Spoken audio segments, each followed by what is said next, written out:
देव और वसुधा की जिंदगी में जो प्यार और भरोसे का रिश्ता बन रहा था, अब उस पर संकट के बादल मंडराने लगे हैं।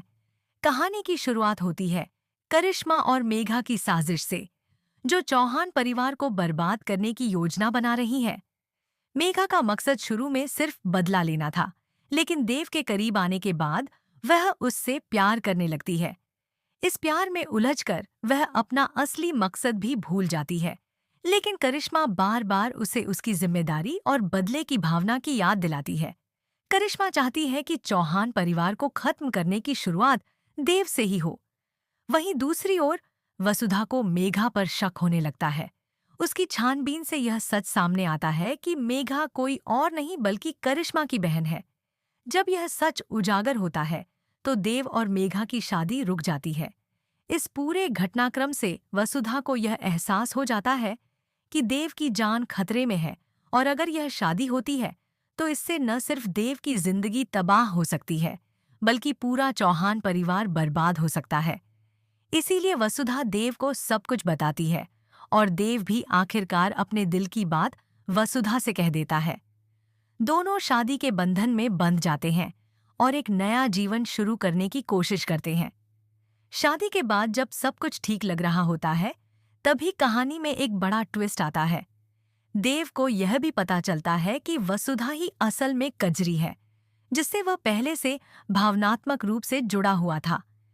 इस रहस्योद्घाटन से देव की खुशी का ठिकाना नहीं रहता। लेकिन इसी समय एक बड़ा हादसा होता है, जिसमें चंद्रिका की मौत हो जाती है। यह हादसा पूरे परिवार को हिलाकर रख देता है, क्योंकि चंद्रिका परिवार की एक मजबूत स्तंभ थी, और उसका जाना सबके लिए बेहद दर्दनाक होता है। हादसे के बाद सबसे चौंकाने वाली बात यह होती है कि चंद्रिका मरते समय वसुधा का नाम लेती है। यह सुनकर देव को गहरा झटका लगता है, और उसके मन में वसुधा को लेकर कई सवाल खड़े हो जाते हैं। वह सोचने लगता है कि क्या वसुधा को इस हादसे की पहले से जानकारी थी, या क्या उसने जानबूझकर चंद्रिका को नुकसान पहुंचाया। जब देव इन सवालों का जवाब वसुधा से मांगता है, तो वह कोई साफ उत्तर नहीं दे पाती, जिससे देव और भी ज्यादा नाराज हो जाता है। वसुधा पर यह आरोप लगने लगता है कि उसने जानबूझकर चंद्रिका की हत्या की, ताकि वह चंद्रिका की जगह ले सके और पूरे घर पर राज कर सके। अब वसुधा के सामने सिर्फ अपने प्यार को बचाने की चुनौती नहीं है, बल्कि खुद को निर्दोष साबित करने की भी एक बड़ी लड़ाई है। पूरा परिवार चंद्रिका की मौत से टूट चुका है, और अब सबकी नजरें वसुधा पर हैं। वहीं दूसरी तरफ यह सवाल भी उठता है कि क्या चंद्रिका की मौत असली है, या यह सिर्फ एक साजिश का हिस्सा है। क्या चंद्रिका सच में मर चुकी है, या वह किसी योजना के तहत वापसी करने वाली है, ताकि देव और वसुधा को अलग किया जा सके। इस रहस्य के खुलने का इंतजार दर्शकों को बेसब्री से है।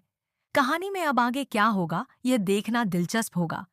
क्या देव और वसुधा का रिश्ता इस झटके को झेल पाएगा, या यह साजिश दोनों को हमेशा के लिए अलग कर देगी।